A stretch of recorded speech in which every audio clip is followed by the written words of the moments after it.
Everyone, welcome to my channel. I hope you all are doing good. So guys, जैसा कि आप लोगों का आज केमिस्ट्री का एग्ज़ाम था और मैंने आपसे बोला भी था कि जैसे ही आपका एग्ज़ाम होगा मैं डिटेल सोल्यूशन के साथ एक वीडियो लेके आऊँगा and have kept my promise. आज हम जो है सारे सोल्यूशंस डिटेल में डिस्कस करेंगे, पेपर को एनालाइज करेंगे और ये भी देखेंगे कि अगली बार के लिए क्या क्या चीज़ें हमें ध्यान रखनी है ताकि सेमेस्टर 2 में हमसे गलती ना हो जाए। ठीक है, तो स्टार्ट करते हैं। तो जैसे कि आपका सेमेस्टर 1 का एग्जामिनेशन था केमिस्ट्री का, 40 मार्क्स का पेपर था, आप लोगों को पता है, और 1 आवर का आपको टाइम मिला था।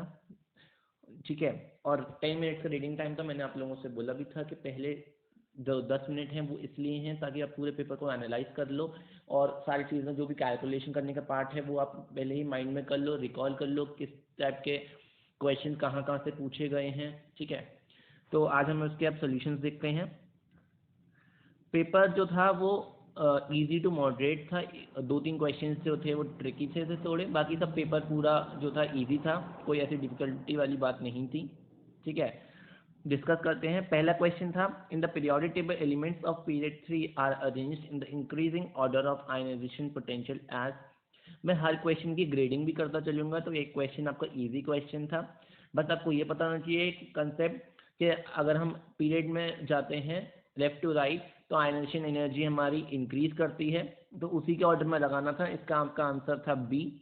ये आपका जो था इंक्रीजिंग ऑर्डर लगाना था, तो आपका पहले आ जाएगा मैग्नीशियम, देन आपका silicon, then sulphur and then आपका आर्गन होगा। ठीक है, नेक्स्ट क्वेश्चन, क्वेश्चन नंबर 2 कह रहा था कि if relative molecular mass of butane is 58 then its vapour density will be. ये भी एक इजी क्वेश्चन था। आपको पता है कि वेपर डेंसिटी जो होती है वो molecular mass relative molecular mass upon 2 होती है। इसके अकॉर्डिंग आपका आंसर हो जाता 29, that is option B. Formula put करना था, आंसर निकालना था, कोई दिक्कत की बात नहीं थी, इजी क्वेश्चन था बहुत ही ज़्यादा। नेक्स्ट है, थर्ड क्वेश्चन है ये है identify one statement that holds true for electrolysis of molten lead bromide. Molten lead bromide की आपको इलेक्ट्रोलिसिस पता होनी चाहिए थी, प्रोडक्ट कौन सा बनता है कैथोड पर, एनोड पर, क्रूसिबल, इन सब के बारे में पता होना चाहिए था। उसने पूछ लिया silver grey metal deposit at anode, नहीं। Temperature is not maintain during the electrolysis, बिल्कुल नहीं। Brown vapours of bromine are obtain at the anode, हाँ ये वाली बात ठीक है। हमारा ग्रेश लेड जो है वो कैथोड पर डिपॉजिट होता है, ब्रोमीन की वेपर्स एनोड पर डिपॉजिट होती हैं, ऑप्शन सी इज करेक्ट। ठीक है, ये भी एक इजी क्वेश्चन था। क्वेश्चन नंबर 4 है the tendency of an atom to attract share pairs of electrons to itself while forming a chemical bond is known as.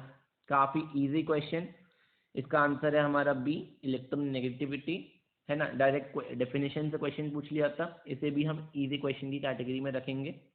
ठीक है, next one, solid sodium chloride does not conduct electricity as. ये हमारा electrolysis chapter का ही basic चीज़ें हैं। क्यों नहीं conduct करता? क्योंकि उसके अंदर फ्री आयंस नहीं होते हैं। ये तो बहुत बेसिक बात थी, ये भी एक इजी क्वेश्चन हो गया। ठीक है, तो option is C. Sixth question, elements A and B have electronic configuration 8 and 13 respectively. The chemical formula formed between A and B will be। Criss cross method था, अगर 8 है तो इसका जो था वो रहेगा A2 नेगेटिव और B की 13 है तो B रहेगा 3 पॉजिटिव। क्रॉस क्रॉस मेथड से जाएंगे तो आ जाएगा B2A3, 6 का हो जाएगा हमारा D। क्रिस क्रॉस मेथड करना था और कुछ नहीं था इसमें, तो इसे हम इजी टू मॉडरेट कैटेगरी में रख लेंगे। ठीक है, थोड़ा सा कैलकुलेशन करनी, ये चीज़ें दिमाग में रखने की थी।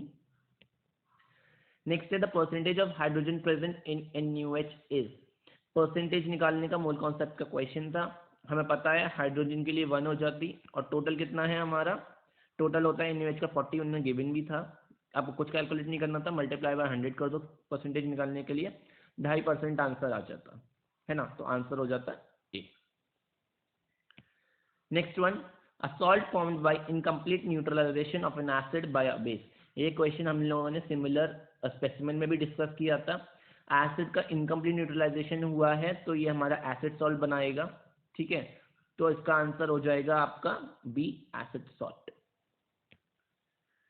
Colour of the precipitate formed after the addition of a small amount of sodium hydroxide to an aqueous solution of ferric chloride। ये आपकी प्रैक्टिकल केमिस्ट्री आ गई, एनालिटिकल पार्ट।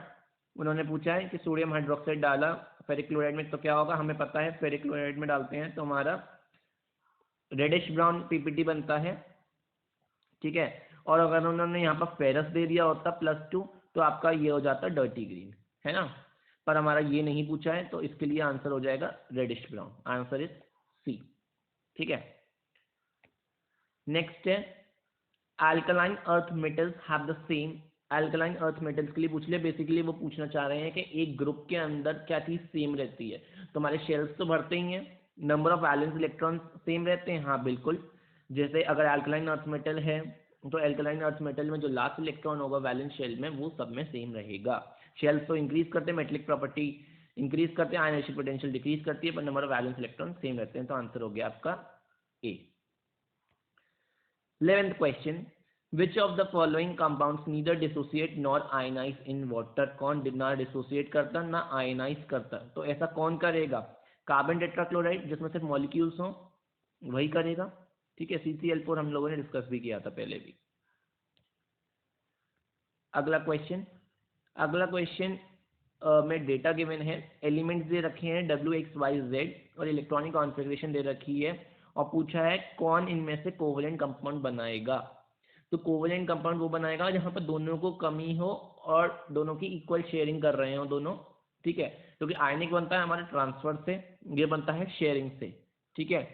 तो जैसे हमारा W है तो ये है 2,6, ठीक है। तो ये बेसिकली हमारा ऑक्सीजन है और हमें पता है ऑक्सीजन डबल बॉन्ड बनाता है, तो 2 एटम्स ऑफ W हमारे बना देंगे। ज़्यादा डिटेल में नहीं जाएंगे वरना काफ़ी लंबा हो जाएगा लेक्चर, ये सिर्फ आंसर्स बताने के लिए था, तो आंसर हो जाएगा इसका ए, ठीक है। 12th का हो गया ए। 13th है element with atomic number 19 will, पता है आप सबको 19 है तो जो है ना एक प्लस इलेक्ट्रॉन होगा उसका, है ना।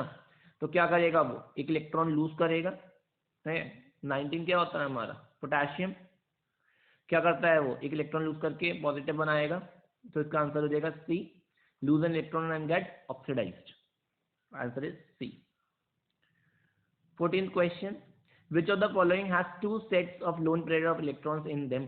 एग्जैक्ट क्वेश्चन मैंने आपको ऑक्सीजन वाटर के लिए बताया था, जब वाटर का मैंने स्ट्रक्चर बताया था, मैंने कहा था जब अमोनिया के लिए स्पेसिमेन ने दे रखा था, मैंने कहा था वाटर के लिए भी पूछ सकता है, वाटर में 2 होते हैं, और आ गया क्वेश्चन, वाटर में होता है इसका आंसर, ठीक है। तो 14 का आंसर क्या हो गया, वाटर, सी। नेक्स्ट है 15th क्वेश्चन। 15th क्वेश्चन क्या कह रहा है, if the empirical mass of the formula pQ2 is 10 and the relative molecular mass is 30 then the molecular formula will be, आपको एम्पेरिकल दे रखा है, आपको रिलेटिव दे रखा है, n की वैल्यू आ जाएगी molecular upon empirical that is 3, n की value को इस फॉर्मूले में सब्स्टिट्यूट करेंगे इस एक्सप्रेशन में, तो क्या हो जाएगा ये P3Q6, ठीक है। तो ये आ जाएगा डी, ऑप्शन हो गया आपका D, okay. Next question 16th question क्या है, which of the following is a tribasic acid, इनमें से कौन एक ट्राइबेसिक एसिड है। तो हमें पता है ये हमारा ट्राइबेसिक एसिड होता है, इसका स्ट्रक्चर भी पता है हमारे को, ठीक है। अगर आप चाहो तो जितना वो इसको बताने के लिए क्या चीज़ यूज होती है कि कितने रिप्लेसेबल H हैं, ठीक है। ये उसका स्ट्रक्चर होता है H3PO4, ओके, फॉस्फोरिक एसिड, तो ऑप्शन हो गया सी। 17th क्वेश्चन है, if a solution of an electrolyte mixture has calcium ions, cupric ions, zinc ions and magnesium ions, which of these ions will you see preferentially discharge at the cathode. मैंने इसके लिए electrochemical series बताई थी, लीकेका ने MG, अल्जन, कर्फी, Sydney, ठीक है, पूरी series थी, जो जितना नीचे होगा सीरीज में उतना जल्दी प्रेफरेंशियली डिस्चार्ज होगा वो। तो सबसे नीचे क्यूप्रिक आयंस होते हैं तो वो सबसे ज़्यादा प्रेफरेंशियली डिस्चार्ज होंगे, ऊपर हो जाएगा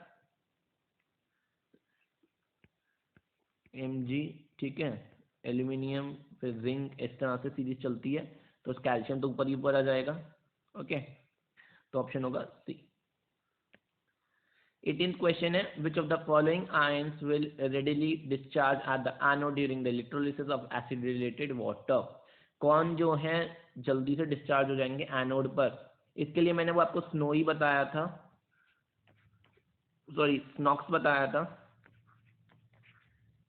ऐसे मैंने बताया था कि इस तरह से होता है। तो ट्रेंड में सबसे यहाँ होते हैं हाइड्रोक्सिल आयंस, तो आंसर हो जाएगा ए।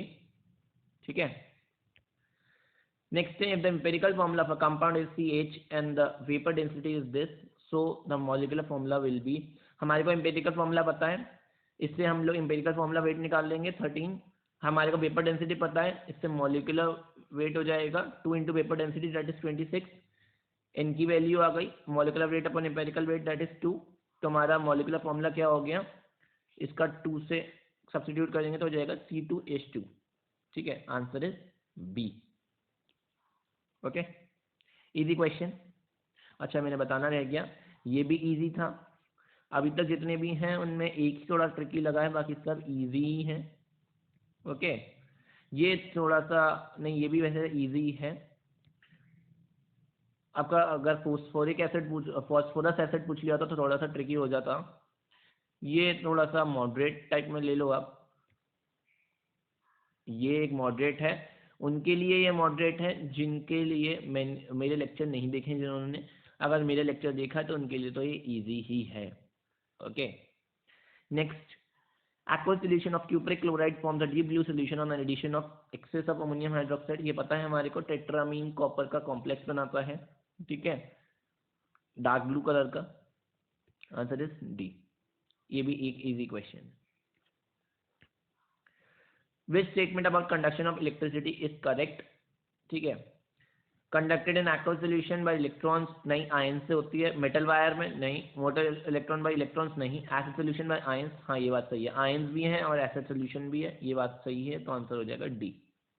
ठीक है, if the element has low ionization potential then it is likely to be, अगर लो आयनाइजेशन पोटेंशियल, हमें पता है आयनाइजेशन पोटेंशियल यहाँ से यहाँ लेफ्ट टू राइट जाएंगे तो इंक्रीज करती है, तो अब कम है तो ये मतलब मेटल की साइड में होगा ये चीज़, तो it is a metal, metalloid, non metal या इनर्ट गैस, ऑब्वियसली मेटल, क्योंकि अगर हम इनर्ट गैस की साइड जाते जाते हैं तो आयनाइजेशन पोटेंशियल बहुत ज़्यादा हो जाती है, क्योंकि मेटल गैस काफ़ी, क्योंकि इनर्ट गैस स्टेबल है तो लूज, उनसे तुम बहुत बहुत ज़्यादा दम लगेगा तुम्हें इलेक्ट्रॉन निकालने में। ठीक है, तो आंसर क्या हो गया इसका, A. Okay, next question, which electronic arrangement for the outer shell in an covalent compound is correct? ये क्वेश्चन एक मॉडरेट टू डिफिकल्ट क्वेश्चन में आएगा, क्योंकि इसमें थोड़ा सा सोचने का था। ठीक है, वो पूछ रहे हैं कौन सी इसमें outer shell electronic configuration correct है, तो आपको ये पता होना चाहिए इनमें से कौन सा अरेंजमेंट सही है। लास्ट वाला देखें, डी वाला, तो इसमें इसके लोन पेयर नहीं बताए, लोन पेयर नहीं दिखाए इसमें, तो ये गलत हो गया। सी वाला देखें तो तीनों हाइड्रोजन के साथ बॉन्ड है और एक लोन पेयर है, ये वाली कॉन्फ़िगरेशन बिल्कुल ठीक है। ठीक है, HCl की ऐसी नहीं होती, ये भी गलत है और ये भी गलत है, तो आंसर हो गया इसका सी। ठीक है, इसका आंसर हो गया C. Next question, the product from when an acid reacts with a base is, आपको पता है कि एसिड बेस के संग रिएक्शन होती है, न्यूट्रलाइजेशन रिएक्शन होती है, सॉल्ट प्लस वाटर बनता है, ये वेरी वेरी इजी क्वेश्चन। ठीक है, ये हो जाएगा very very easy question, salt and water बनता है, बेसिक न्यूट्रलाइजेशन की रिएक्शन है। नेक्स्ट क्वेश्चन है, ये थोड़ा सा डिफिकल्ट लग रहा है पर ये बिल्कुल भी डिफिकल्ट नहीं है। सर्किट डायग्राम दे रखा है, उन्होंने पूछा है लैंप लाइट्स अप, उन्होंने कहा है ऑलरेडी कि लैंप जल रही है, तो एक्स क्या होगा, ऐसे क्या चीज़ होगी जिसकी वजह से लैंप जले, तो ऑब्वियसली अगर जल रही है तो मतलब इलेक्ट्रिसिटी कंडक्ट हो रही है, मतलब उसके अंदर आयंस बन रहे होंगे। ठीक है, तो ये एक एक्वा सोल्यूशन हो सकता है किसी चीज़ का, solution of alcohol in water, alcohol in water का सोल्यूशन हो सकता है ये, नहीं।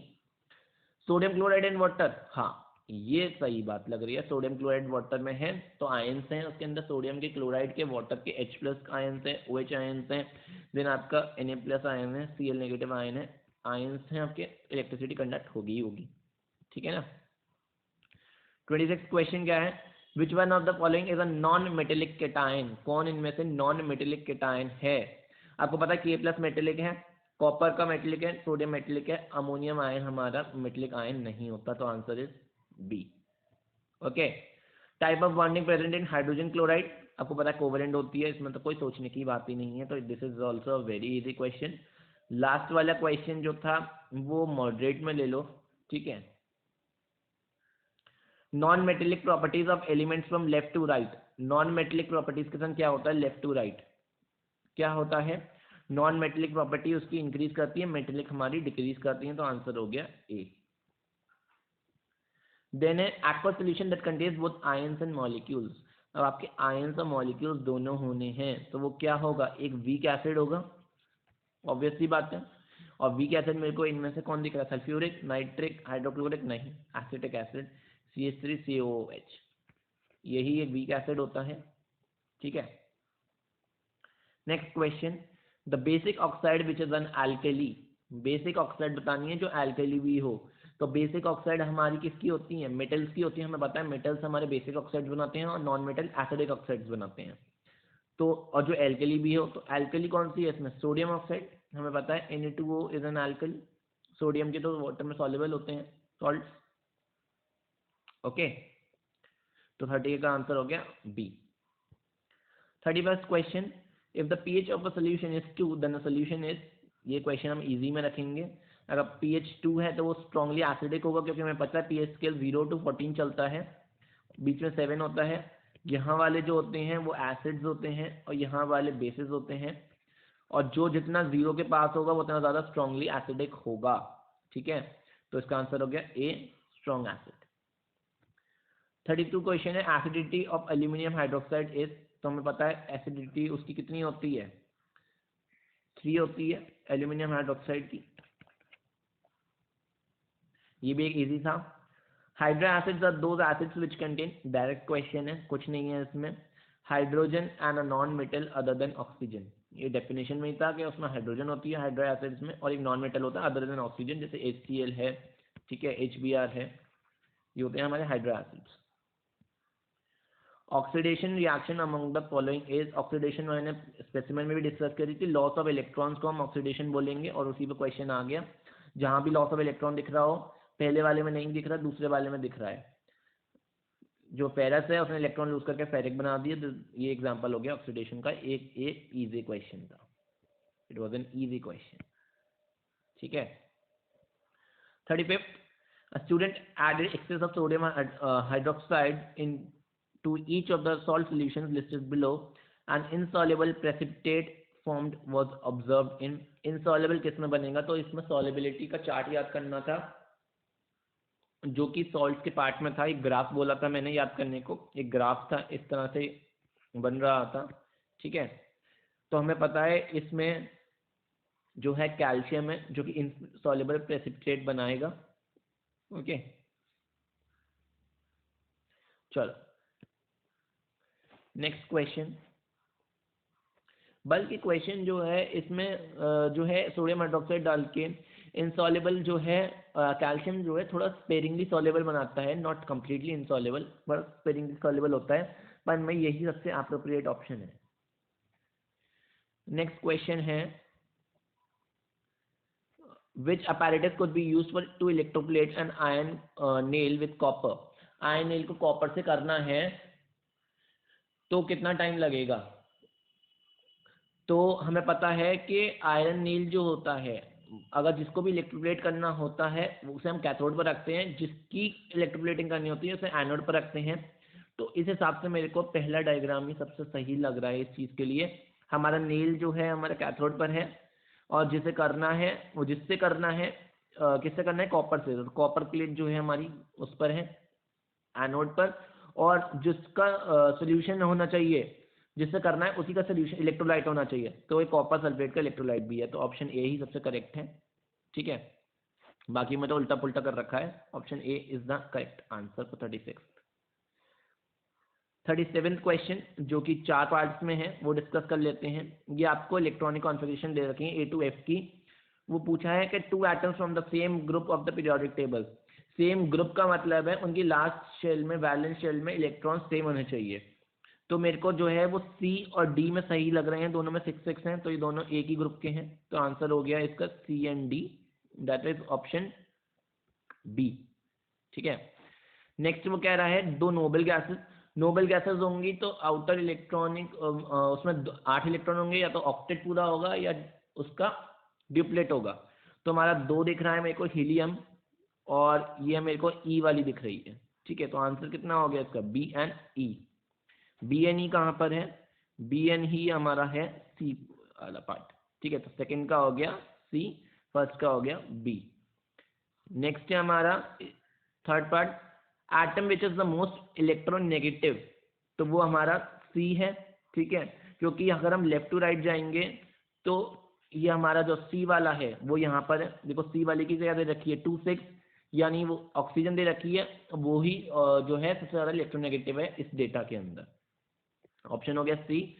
Atom which has the highest ionisation potential, तो वो तो नोबेल गैसेस की होंगी, और नोबेल गैसेस में भी जो ऊपर थी वो कौन थी, हीलियम थी सेकेंड वाली, तो हीलियम की होगी। ऑप्शन हो गया बी, दैट इज हीलियम।